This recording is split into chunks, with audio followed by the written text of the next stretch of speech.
Hey everyone, and welcome to another edition of Be Heard Talk, an award-winning show that adds a taste of hip-hop, a shot of Shakur, and spice to unflavored news.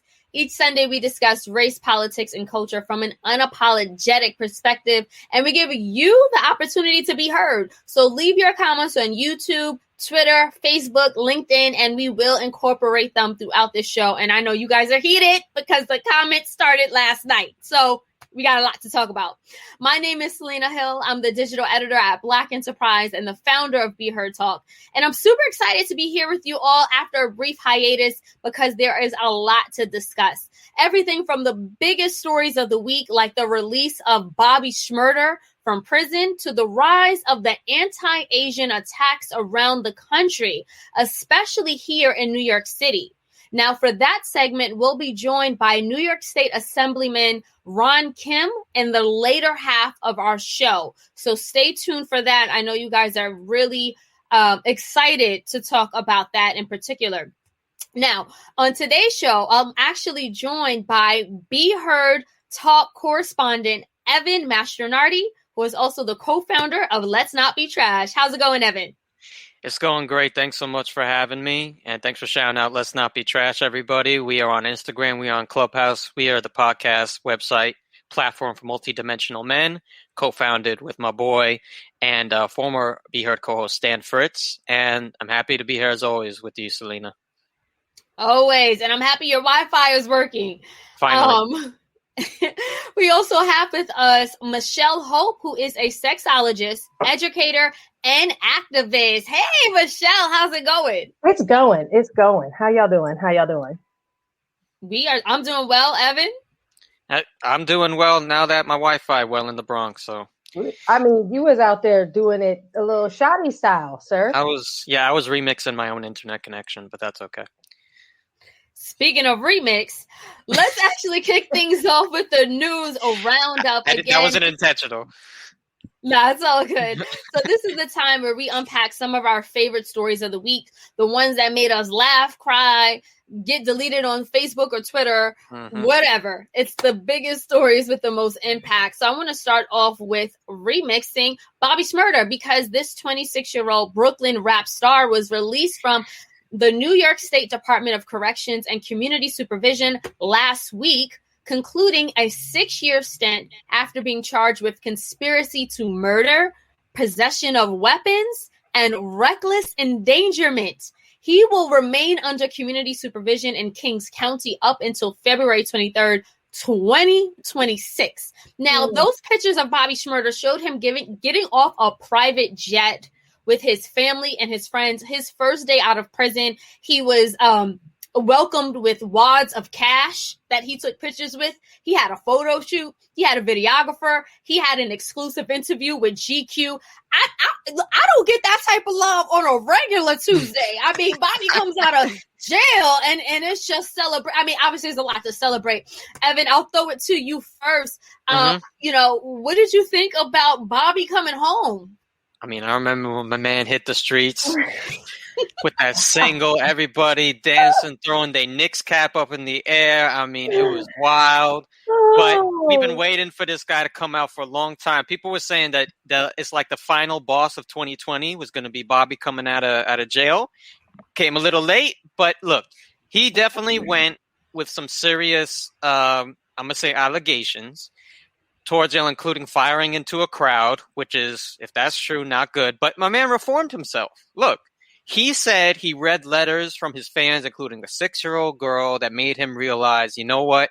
He's out here, whether he likes it or not, sometimes being a role model for people. And he said he's going to reform himself. I know he's now getting into real estate. I think he really takes this seriously. Rehabilitating himself. Even if our prison system doesn't do a good job rehabilitating, it looks like he put effort to rehabilitate himself. So good for him. Another thing he does really well is sticking to the COVID-19 guidelines. There was reports saying that he's been really stringent about that. Michelle, I want to get your thoughts because, this is a 26-year-old who just spent 6 years in prison. He was actually in prison at the start of his career back in 2014. What do you have to say about this? Well, I think, when people go into a space like that, oftentimes what happens is they're cut off from friends, they're cut off from family, they're cut off from the outside world. So I'm really excited to see that he's able to re-enter into his community with so much love. I think all people deserve that type of re-entry welcome. Now, I don't want to spill no tea and talk about the ladies they had for Bobby, but we can go on that. That's a whole other conversation. Nevertheless, I am really happy to see that he was able to get the support and the love and the welcoming back home, because a lot of people don't see that. They see a trash bag and a gray sweatsuit and a bus ticket. So I'm very, very thrilled about that. And I hope that he can stay on this path of positivity. And I think we're in a different time. Like, let's face it, we didn't upgrade. I think in a lot of ways, we've upgraded the game. We've upgraded what we want to see and what Black excellence is. After 2020, we all, I think, have elevated in different ways. He went to jail before Meek Mills and Jay-Z started their campaign, before we saw all these uprisings around racial justice issues. So I am really excited to see what he's able to do with his real estate license. And maybe he can continue to build a better tomorrow for Black people, I'm still going to get my dance on, though. Oh, of course. We are going to be doing a Bobby Shmurda dance all throughout 2021. Much luck to Bobby Shmurda and his, very promising career. Looking forward to seeing what he has to offer. And he also said that I want to be a role model. So, Bobby, here's your chance. Make amends and do it for the kids. Okay, so let's just switch gears a little bit. Another thing we definitely have to talk about is Governor Cuomo. Now, Governor Cuomo has been accused again of sexual harassment. So we know New York Governor Cuomo emerged as a national hero during the COVID-19 pandemic last year. But now he is in the midst of a national controversy after a political fallout over mishandling nursing homes within the state during the pandemic. Following that firestorm, multiple women are accusing Cuomo of sexual harassment. Now, the New York Times released a report yesterday revealing that a second former aide is accusing him of sexual harassment. The woman, who was 25 years old, said that when they were left alone in his office, Cuomo asked her questions about her sex life, whether she was monogamous in her relationships, and he asked her, "Have you ever been with an older man?" Now, her account follows another detailed accusation published again in multiple reports from Lindsay Boylan, a former state economic development official, who said Cuomo harassed her on several occasions from 2016 to 2018, and at one point giving her an unsolicited kiss on her lips. Yeah. Ill is right. Now, a number of celebrities like Ashley Judd and Eva Longoria have turned on the governor as their Time's Up Foundation is calling for an harassment probe. Mind you, as Ashley Judd in 2019 hailed Cuomo for signing an anti-harassment law, while Eva Longoria was praising him all throughout 2020 for the way he handled COVID. Michelle, I want to throw this to you. Are New Yorkers rushing to judgment? And I ask that because Cuomo put out a statement saying he never made advances towards the second aid, and he's asking New Yorkers to please wait for the findings. He's calling for an independent review, and he's saying please wait for the findings before making any judgments. Okay, so I want to be very, very clear, and let's talk about what the definition of sexual harassment is. According to RAINN, sexual harassment includes unwelcome sexual advances, requests for sexual favors, and other verbal or physical harassment of a sexual nature in the workplace, learning environment. Okay, and that is according to the Equal Employment Opportunity Commission. So him asking, I'm just going to put it out there, him asking about someone's sex life. No one at your job would ask you about your sex life. So would that fall under the guides? What does sexual harassment look like? I mean, it's somebody asking you any kind of question like about your sex life. So I don't know what the nature of that conversation was. I was not in the room. I do think we need an independent investigation. And I do think that we as the community, we should keep our eyes on it, but we should not jump to conclusions. Agreed. So we are getting a lot of comments coming in from Facebook, Twitter, YouTube. Keep the comments coming. And thank you for that breakdown of sexual harassment. So I did want to read this comment from Weston Lawson from Facebook. Says, calling Cuomo a hero means for sure that this is fake news. They are preparing to get rid of him according to their schedule so he can go to Ascension, a place where fake news, Edomite liars cannot go. I guess we have some supporters in the comment. Evan, I want to throw it to you. Is this fake news or should women deserve to be believed? Go ahead. I believe both those women. I think that Cuomo has already shown a pattern of harassment and abuse, and the benefit of belief absolutely goes with them. You can't have the most openly kept quote unquote secret in New York is that Cuomo in some way in his office in some way is an abuser through harassment, through calling, nasty voicemails. It's been on. Anyone who's had any sort of proximity political scene has seen that. So if that's your background and you do nothing to check it, and then on top of that, you get 2 allegations, you think these women are doing these allegations for fun? This isn't fun. They're going to get death threats probably. Right. So, no. I think that Cuomo probably believes in his heart, this goes to what Michelle said, that he didn't harass anyone because it's kind of like when Clinton didn't believe he had sex because he doesn't consider oral sex sex. Men can easily tell themselves lies if they don't understand the capacity of what they're being charged with. He doesn't understand or refuses to accept what he did was harassment, probably because him and 1,000 other men in New York State politics do this all the time. So if they had to actually call this harassment, a lot of people are guilty. Yes. I go ahead, Selena.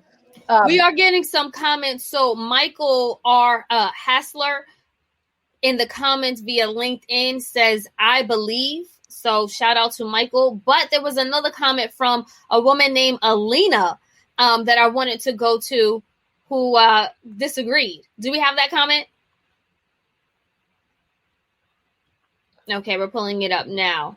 Well, while we wait for that comment, I just want to hop in and I want to kind of think about the power structure and patriarchy in places like politics, right? Oftentimes, it is men that are white men in very high positions that have been able for a long time to get away with kind of sleazy behavior. Somebody at your job asking you what your sex life is like, or if you've been with older women, it's borderline, it's sleazy, right? Does it go as far as to be able to be a claim of harassment? Who knows what the court will decide when you're a high-powered politician, all right? So we have to understand that some of this is deeply rooted in patriarchy, and for us to dismantle, we must uproot. So that is why I'm saying we need more investigation. We need to see an independent investigation, and we need more women, if they have experienced this, to come forward. So Alina via LinkedIn says, we don't know if this is true. Women do lie. Michelle, did you have a direct response to that? You know what? And if that is the case, they then should be, if it's found out that they are lying, then they should accept responsibility for that. But here's what we have to understand. There are certain things that as a boss, you should not ask somebody. And I will go ahead and stick to my guns and say asking someone about their sex life or asking them if they've dated older men is inappropriate when you consider the power dynamic of that relationship. Yes. You are the governor. This is an aide. There is a direct power dynamic there in which this person feels obligated to answer those questions because of the power dynamic. And that in itself is wrong. So women lie, sure. But the power dynamic here is so far off that, like Evan said, this is not going to be easy for her. And they are putting themselves at risk saying this. Evan, I do, before we move on, Evan, I do want to get your last words on this topic. And also, how do you think these allegations are going to affect Governor Cuomo's reputation and his legacy? Again, he was hailed as a national hero just a few short months ago. Oh, that was premature anyway. But the percentage of false rape allegations are somewhere between 4 and 8%, depending where you look. And that is of one of the most underreported types of crime, sexual harassment. Yep. Do women lie? Sure, but we can find exceptions in anything. Why would I at all put the benefit to him than two people who are saying that they're risking their career, saying he said these things? On top of that, we have someone later who's going to talk about an abusive call that was made to him. This is a pattern of behavior. All the evidence says that this is in line with Governor Cuomo's behavior. And regarding him being a national hero, in comparison on COVID, sure. In comparison to the most inept racist president we ever had, yeah, but that's a low bar. I'm glad he was better than that, but he's not a national hero if he's an abuser and he doesn't even want to reform himself or his office. Well, point well taken there and well said. I do want to switch gears to talk about the fact that the House passed Biden's $1.9 trillion stimulus package on Saturday. Now, under this plan, individuals earning less than $75,000 would receive $1,400, and married couples earning less than $150,000 would receive $2,800. So more money coming in the mail. The House would also increase hourly minimum wage to $15, up from the current level of $7.25. About $50 billion will fund coronavirus testing and contact tracing. Another $19 billion will go to increase the size of the public health workforce, and another $16 billion would fund vaccine distribution and supply chain. Michelle, is this bill, this stimulus package, which the House passed, is it something that you're standing behind? Does it go far enough? You know what? I am going to stand behind it. Although I think when you do the math on like $15 an hour as minimum wage, while that is a great increase, we still have to do better because the cost of living is so high. I'll say that too. You know, I was looking at Twitter. I saw a lot of people, a lot of Republicans giving backlash, talking about the international aid that is rolled into this package. And I just want to remind people that if we do not help fight COVID here and abroad, COVID will never go away. So I think it's really important for us to uptick our international aid, especially after our last president who really stripped a lot of that away. And I think I'm standing behind it. I'm standing behind it. I think it's a great start to Biden's presidential presidential career. You support the stimulus package that was passed, and do you think it will pass in the Senate? I think that it's a step in the right direction. I think, if you add the 600 plus the 1,400, sure, you get 2,000. That's a start, but he did say he's going to look for more. I mean, there's incentives for people who have children. This increases with the decrease of income, so under $75,000 annual, $150,000 for a couple gets that full amount. I think that's good. I also want to point out that the $15 minimum wage, yes, a user just commented, is being taken out. And that's because the Senate parliamentarian, a position I just learned of 72 hours ago, decided that you can't include something that has that much substantial impact to the budget, I believe is the rule, in the same bill. So the $15 minimum wage should be passed, but it will not be included. And I hope that happens in a separate bill, but I completely agree with Michelle. This is an international problem. It will continue to affect everyone until it is completely attacked internationally, and it is a step in the right direction. Michelle, I know you wanted to give some comments, and shout out to everyone who is also leaving comments as we speak. Go ahead, Michelle. Yeah, internationally, we've seen much better stimulus packages for individuals who are just trying to stay afloat. Now, I love getting money, and I think these stimulus packages are great. I would like to see the minimum wage raised. I think that's really, really important. But most importantly, we need to find a way to relieve student debt. They have said that would be the best way to jumpstart the economy. And as somebody who went to grad school and has over $100,000 in student debt, $10,000 is a drop in the bucket, people. Okay. So it's keeping people from being able to buy homes. It's keeping people from being able to have any kind of decent credit. So while this 1.9 trillion is a good start, it is not enough for what we need to rebuild America economically after the last 4 years and the president we just had. Well, I agree there. And we're also getting a lot of people who agree. I know Sharon Scotton via Facebook left a comment. She says, it ain't done yet. There will be an uphill battle in the U.S. Senate, especially with 2 Democratic senators pledged to vote no. So that is true. It is definitely going to be an uphill battle. But if we got through Trump, we can get through this. That's my motto on that. So I do want to just wrap things up with the news roundup to get into the main topic, the main event. I know everyone is dying to talk about the rise of anti-Asian attacks and how we could stop the violence. We have a very special guest who we're going to put on in just a few more minutes. Let me just start by saying this. Hate crimes involving Asian American victims soared in New York City in 2020.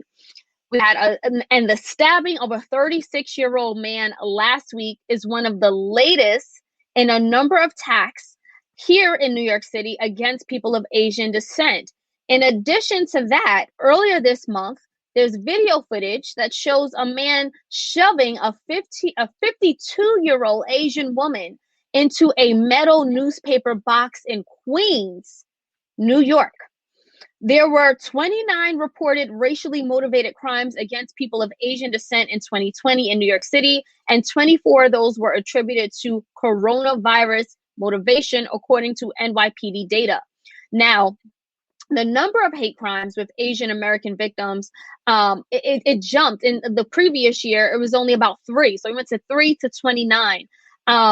And as a result, the U.S. House of Representatives passed a resolution condemning anti-Asian violence back in September, if we recall.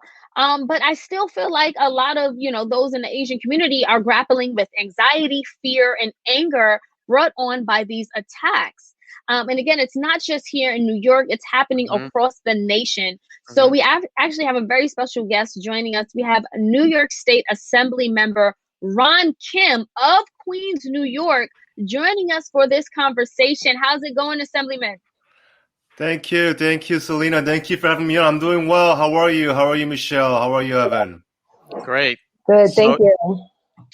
So, Assemblyman, we want to start this conversation by just asking, what is at the root of this anti-Asian sentiment?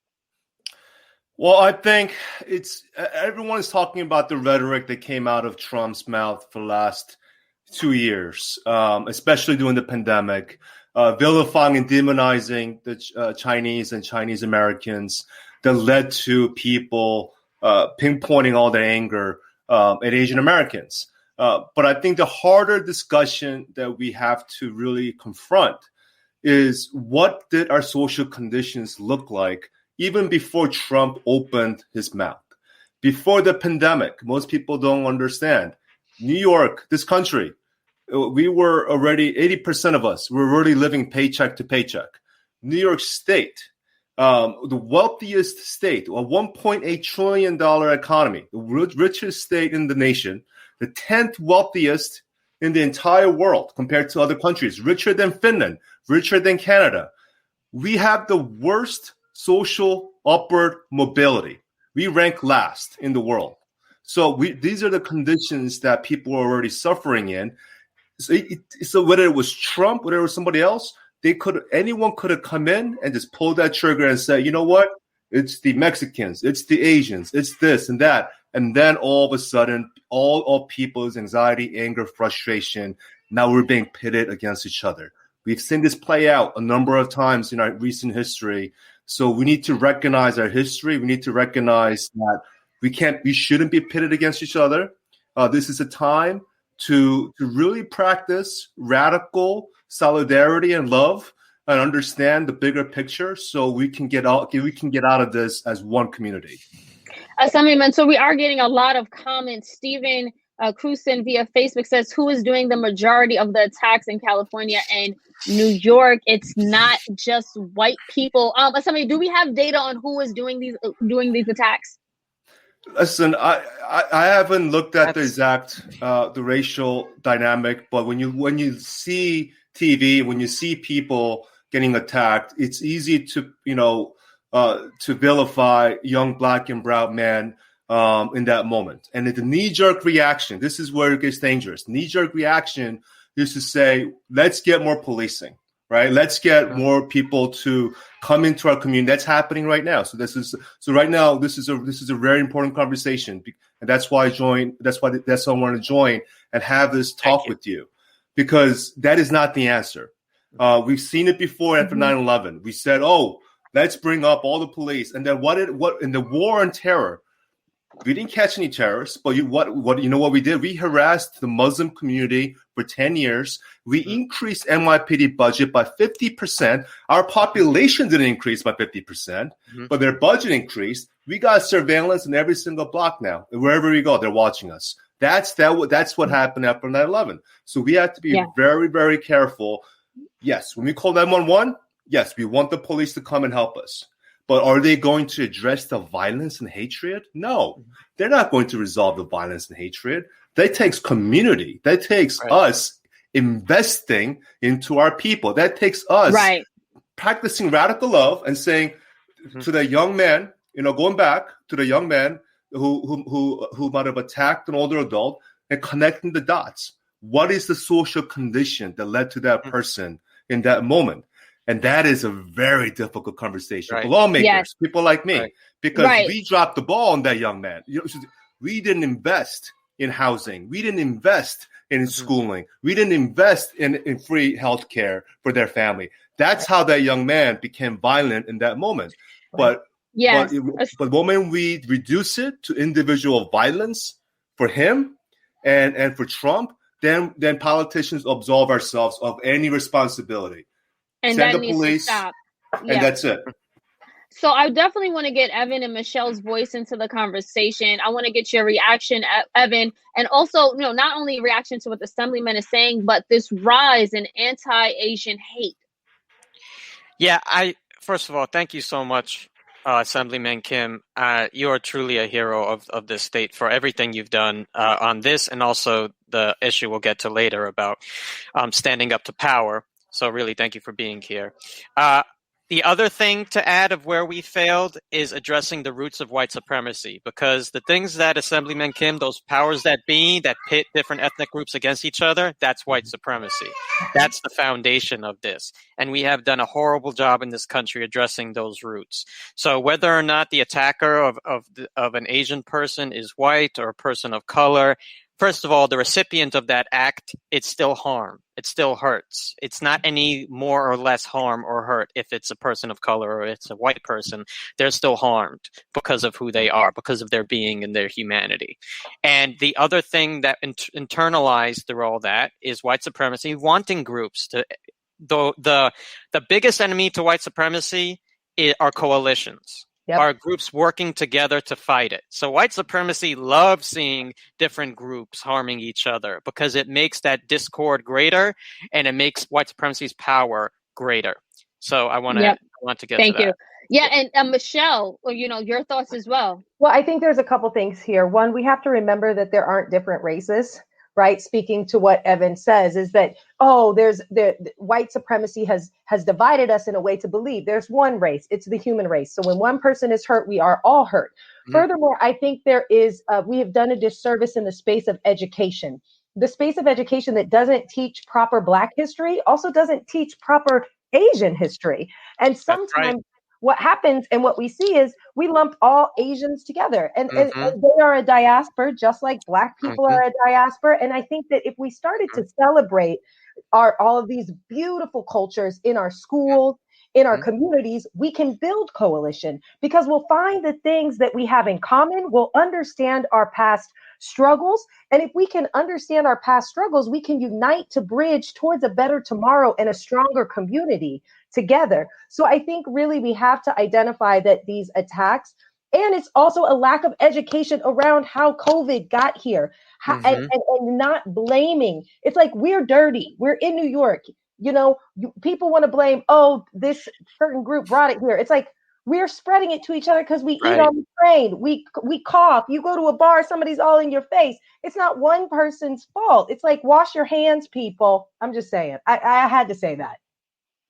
No, you're absolutely right. And thank you for saying all of that, Michelle. And, Assemblyman Kim, before we, get to again, the back and forth you've been having with Cuomo. I do just want to stay here a little bit longer because we are getting a lot of, comments. And I think Michelle and Evan brought up great points about unifying and, solidifying and having some unity around this issue. However, there have been, because of white supremacy, divides between the Black community and the Asian community. And I think that at this time, it's really being amplified and seen because, me, as a Black woman, as a Queens native, I see what's happening and I empathize and I stand with my brothers and sisters in neighborhoods like Flushing, right? But I don't feel like there's always that sense of community. Queens is one of the most diverse counties in the nation. I can walk down one block and I hear different languages depending on which block I'm on. Why is it that we're still seeing so much division instead of unity? Though early on, back in January, February, when we first started seeing some of the anti-Asian sentiments, it was the New York City Black leaders, Black and brown leaders, that came to our community and stood with us to take a stance with our community. I can't say that the Asian American leaders over the last many years were always there when Black and brown communities were hurting. And that's something that I am constantly pushing our communities, my community, the Asian community, to be better in. There is anti-Blackness that have permeated among recent immigrants, among the Asian immigrants. And there's always uncomfortable conversations that I have with my own community that we do not live in a post-racial society. We do not have color blindness. We do have anti-Blackness that is still real. And we do have Black and brown brothers and sisters who are still fighting for liberation and freedom budgets that MLK died on that hill for, that we still have not achieved. And we have to be there for them. Because without the civil rights movement, us as immigrants, Asians, we wouldn't be here. We wouldn't be part of this country. So I'm doing my part as much as possible to educate my community so we can build that solidarity. So it's not just the Black and browns coming to us when we need help, but we should step up when a community's funding is getting cut, when their social services is getting cut, when people don't have housing anymore. Those are the things. Basic human needs need to be met. Otherwise, we will see more violence come out of our communities. So Kimberly Victoria actually left a really good comment that I want to get to. She says via Facebook, I stand with my Asian brothers and sisters because we should understand that we too are going through the same thing. Evan, I want to get your thoughts about, standing together as, a white ally, a Black ally, but making sure that we all stand together as allies at this time, Evan. I think you're on mute, Evan. Yeah. Let me go ahead. I got it. I think that's really important. I think it is important to acknowledge how different struggles throughout this nation's history have affected different communities. It doesn't have to be that we must conflate different struggles in order to have that unity. Every group that has been, immigrants between different communities, between the enslaved peoples of this country, between European immigrants who came here. We don't have to all have the same struggle, and we must acknowledge the differences.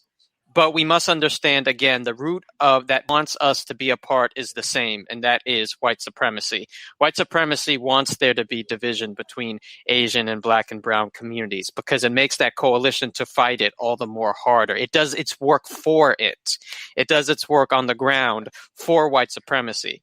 So even if the struggles don't have all the same history, it has the same enemy. And I think it's really important to recognize that. Michelle, there's a long history of racial tension between, the Black and Asian communities. You told me offline, you lived in LA, so you've seen it all the way in LA. You see it here in New York City. How can we create stronger allyships between these two historically marginalized communities? Yeah, thank you for that question. I think one of the things is really recognizing that we are going through the same thing. We're not living in a post-racial society, and we need to create more opportunities to bridge us and bring us into communities, right? For example, I know that small business advancement is really important to you, Ron, and thinking about how might we create community opportunities that give young people in the communities internships to these small businesses, allowing them the opportunity to learn, get leadership skills, as well as develop relationships with people that look different than them. That would be one recommendation I would say. Like, how do we create community programs by defunding the police or moving money around to create opportunities to bring these various cultures together, to create art, to create civic engagement, right? To create business opportunities. That is where I think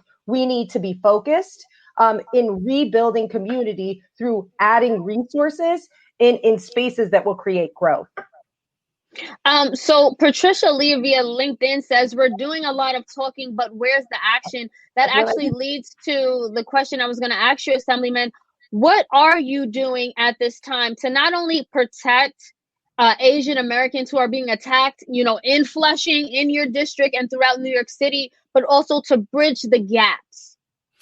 Yeah, I mean, the one successful story that we had early on the pandemic last year, there was a potential conflict in South Queens when 100 black men in suits, I think, I'm not sure if I'm getting the name right, they had a conflict with the few Korean-owned small businesses in South Queens, and the representative reached out to me if I can intervene, and we were able to bring all sides together, and the stores acknowledged that they were wrong, actually, and started to commit to hire the recommendations of the nonprofit from the local community, young black men who were not working that summer because the city had laid off all the young people from getting summer employment. And plus, they added a few $1,000s for scholarships toward the program, which is a good first step. But my role as a policymaker, yes, those businesses can create some opportunities. But even if you bring them to the door, like when they go home, they don't have food on the table. When they don't have housing, they don't have basic human needs. Doesn't matter when if the opportunity is there for them.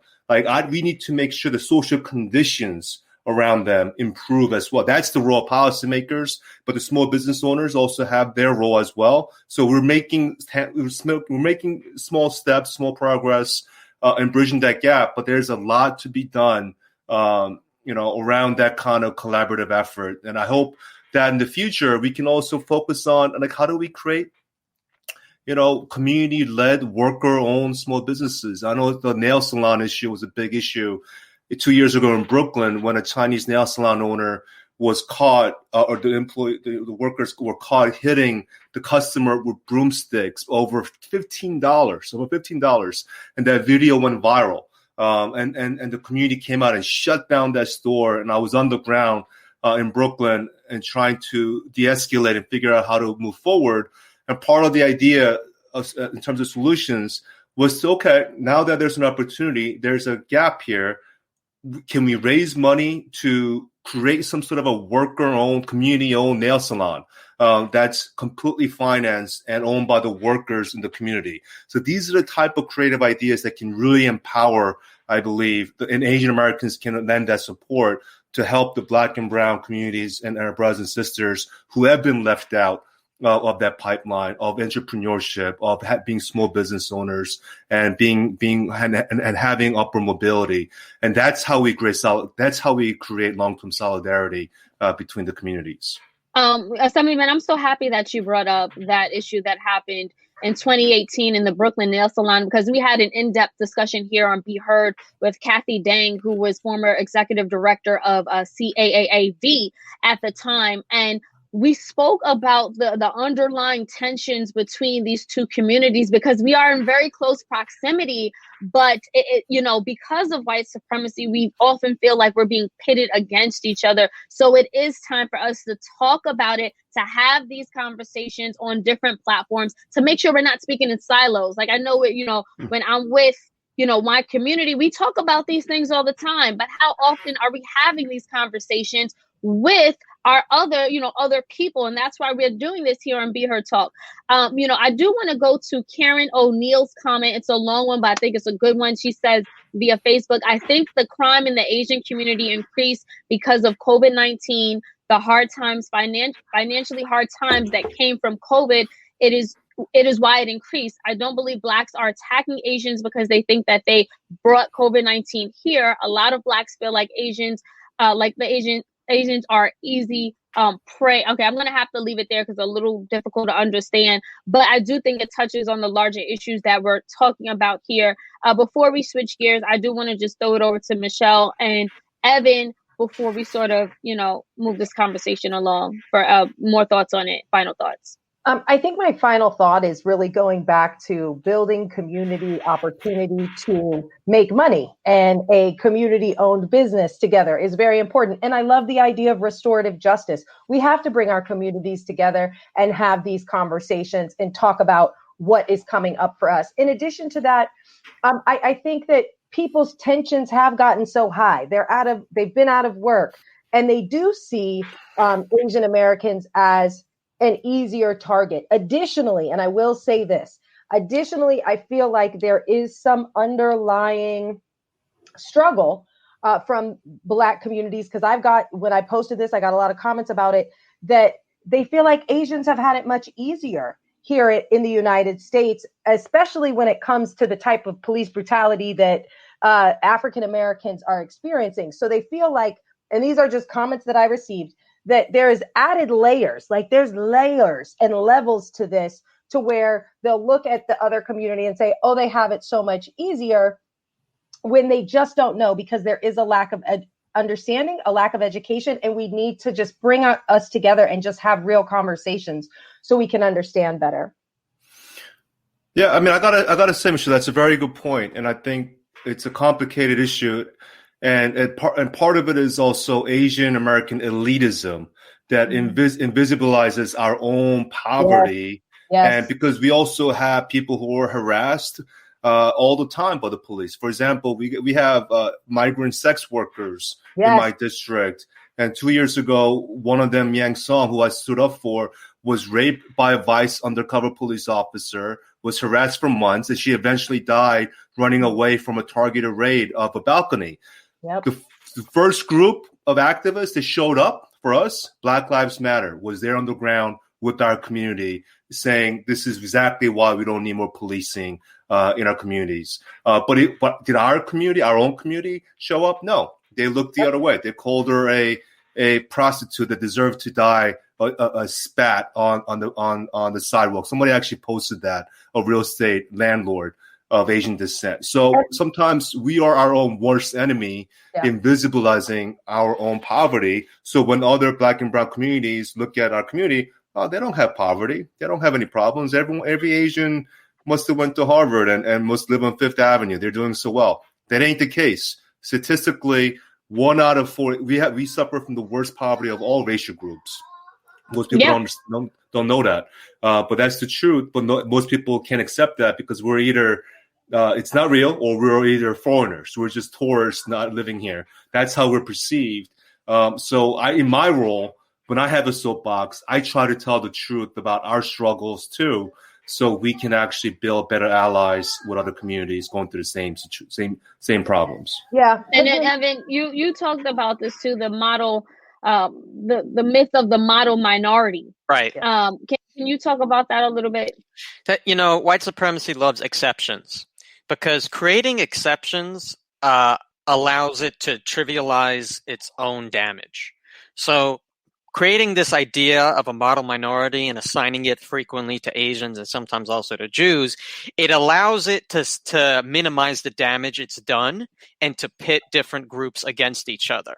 So it is perhaps true, as Assemblyman Kim said, that the proximity to whiteness for some Asian people has created this elitism. But the Asians didn't create that elitism, and they didn't create that proximity. White supremacy and white structures did, to create, this idea of a hierarchy between ethnic groups that will allow them to fight each other for different spaces there.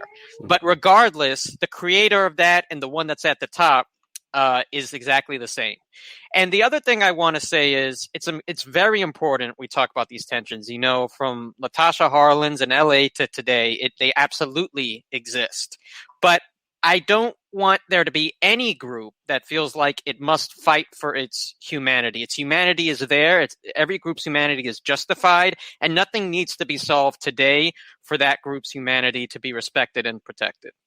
Mm-hmm. Cynthia Patterson left a comment via LinkedIn that I want to get to. She says, so disheartening and true. Classism and elitism within our Asian community is real. Thank you for leaving that comment, Cynthia. Assemblyman, we do want to just give you some final words before we switch gears, because we know you've been leading the charge against Governor Cuomo, and we definitely want to bring that up. Yeah. No, this is such a vital conversation. We should continue, and we should lean in and have as many uncomfortable inter-community dialogues moving forward. So anytime you want to bring me back to continue having these conversations about race relations, I'll always be down to come back. And I'm actually learning quite a bit from you all as well. Yeah, it is definitely an ongoing conversation where we are going to continue to learn. Speaking of the anti-Asian attacks, Assemblyman, how do you think our governor is doing? How do you think his administration is handling it? We know you've been very critical of Governor Cuomo for a number of other things. Has he stepped up when it comes to protecting the Asian community? Oh, in terms of the Asian community? No, I don't think he cares at all about any marginalized communies. He hasn't stepped up. He hasn't allocated. Just look, you can follow the money. He is, he's known as the austerity governor. And, for the last 12 years, he is a Republican conservative type. He doesn't, he's not the Democrat that we, the next generation looks up to. Like, he is the epitome of the Republican neoliberal type that believes giving away as much subsidies and money to the biggest corporations in the world while cutting social programs one piecemeal at a time over the years. What we refer to as austerity budgets. So yes, communities are constantly pitted against each other, fighting for a piece of the tiniest crumb of the budget every single year. And that's why when we faced the pandemic, we didn't have enough. He already cut the hospital beds by 30-40% over the last 6-7 years. He cut Medicaid in last year's budget in the middle of the pandemic by 20%. He cut home care services in the budget last year, which is something he continuously did. So that's why he created his own worst problem. But then in the middle of the pandemic, he continued to only listen to his top donors, the healthcare lobbyists, who've given him millions of dollars to write policies that ended up, in my opinion, with more unnecessary deaths in our most vulnerable populations, our older adults, disabled populations in nursing homes. I'm glad that you brought up the nursing home scandal, Assemblyman, because you have been one of the loudest critics calling for Governor Cuomo to actually resign over the nursing home scandal. I believe you lost a family member to COVID yourself. Can you talk about why you think it's time for Governor Cuomo to leave office? And also, to juxtapose your argument, he's been hailed as a national hero, across the country. So it's like, I understand the controversy going on now, but to a lot of others, he's been doing a good job.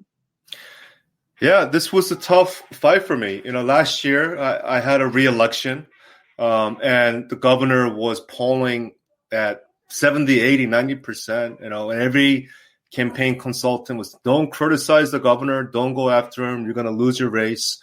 But I saw the truth since last year. I saw what was going on the ground. I saw the cover-ups happening already in these facilities to protect the governor. And I said, it's not. I don't care about ruining the re-election.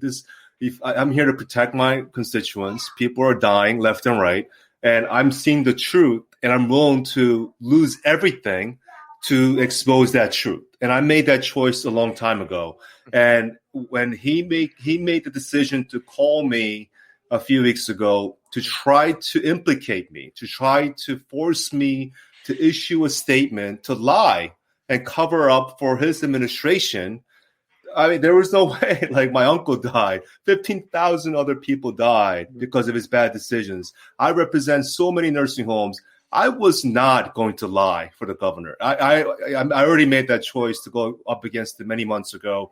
And for him to try to threaten my career, the only tough part during that episode when he made that 10-minute threatening call was my wife was here. My kids were here. So when someone of that stature makes that threat, like, I'm going to ruin your career and your livelihood, it's not just me, right? Now It's my family. So my wife is shaking and tears and begging me to stop everything I'm doing. Just do whatever he tells you to do, right? It was a very, internally a very difficult time, but ultimately she understood. There's only one truth, and we have to do the right thing. And after a few hours and the next day, like, she stood by me, and she actually gave me even more strength to push back and speak the truth. It's beautiful. I mean, I just want to say thank you very much for doing what is right.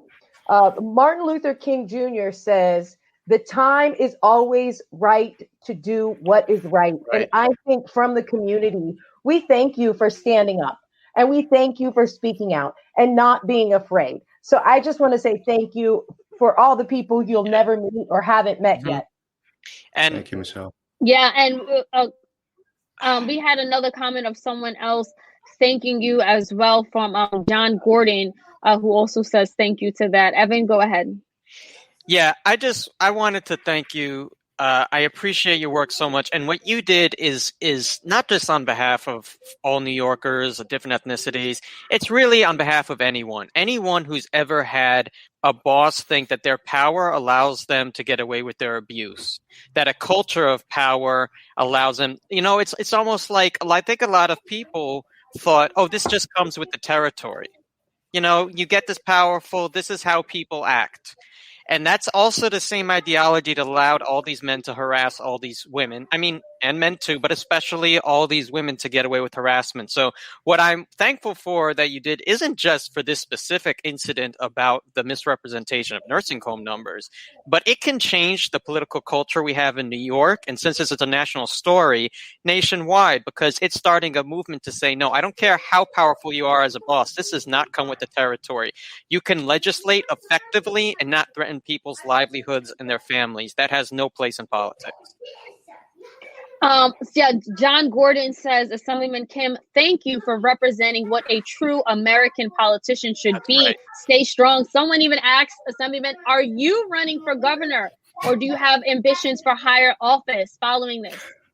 I am exactly where I need to be. I chair the committee on aging, which oversees older adults and their safety. So that's the irony. Like, I'm doing my job. Yeah. I am supposed to investigate. I'm supposed to reveal the truth. And I shouldn't be threatened for doing my job, right? And there's a lot to be undone. One of the things that this governor did, he gave a legal and criminal immunity for the corporations behind the nursing homes at the peak of the pandemic. So imagine you're for-profit nursing home. You're already with the bad record. You're already cutting corners every turn to make money, and now you're giving a get-out-of-jail-free card. Are you going to invest more to save people's lives? No, that is exactly what he did, and I plan on going back, undoing everything, and giving justice for all those people who lost their loved ones unfairly.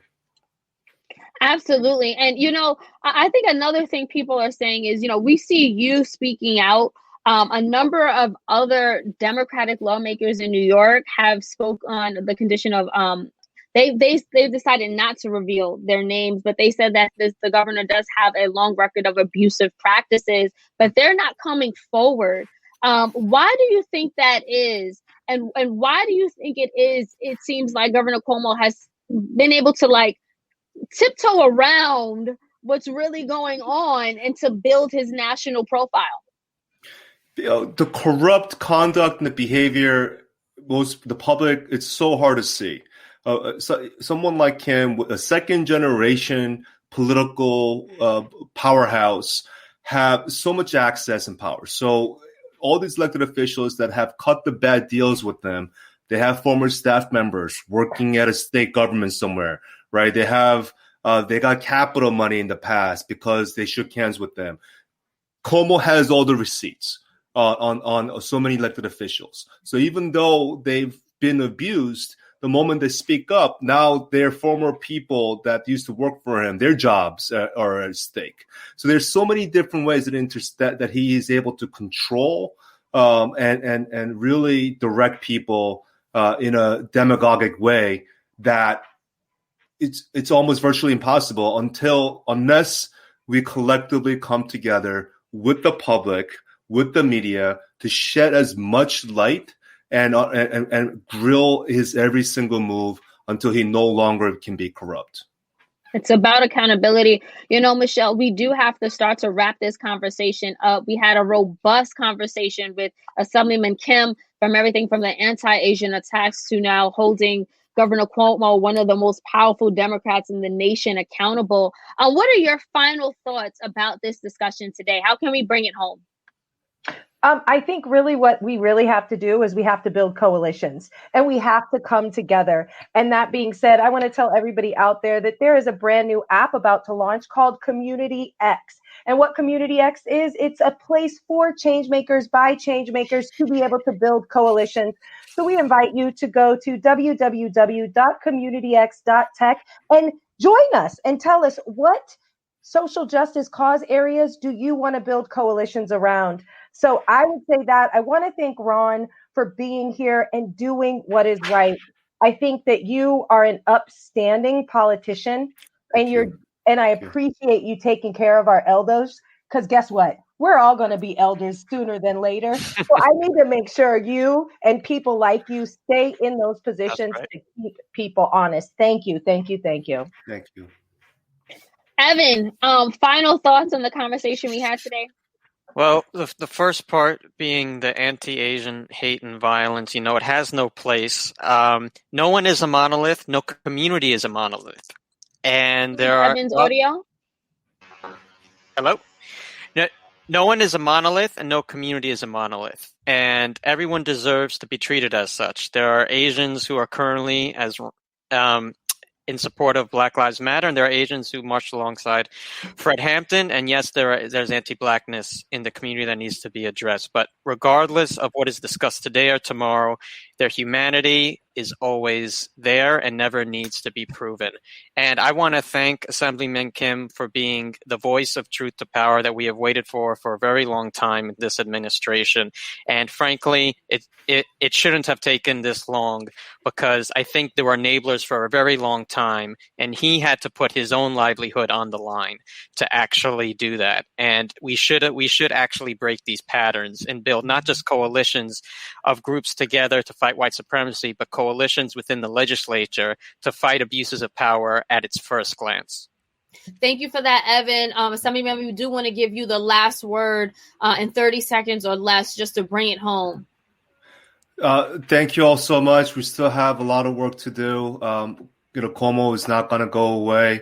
He will try to hold on to his position as long as possible. So you're absolutely right. Coalition building inside, outside, everywhere is critically important. Now it's up to you, people listening in, to get mobilized, organized, and hold not only Cuomo, but all future people like Cuomo, Trump, and other authoritarian types accountable. That's how we create a true democracy, a co-equal government for the people. And I know that we'll get there very soon. Thank you all. Thank you so much. And I'll just end by saying, just to echo what the panel just said, it's right. We have to hold people accountable. But one of the first steps in accountability is having the conversation.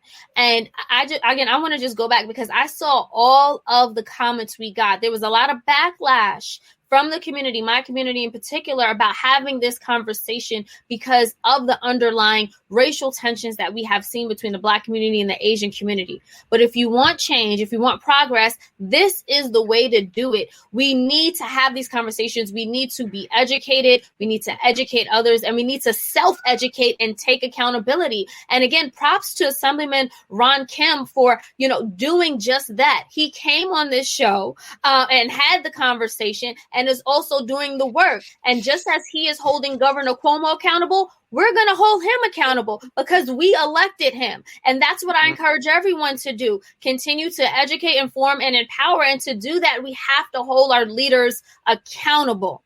So I do want to end on that note. Thank everyone for tuning into another episode of Be Heard Talk. And we'll see you again next Sunday. Take care, everybody.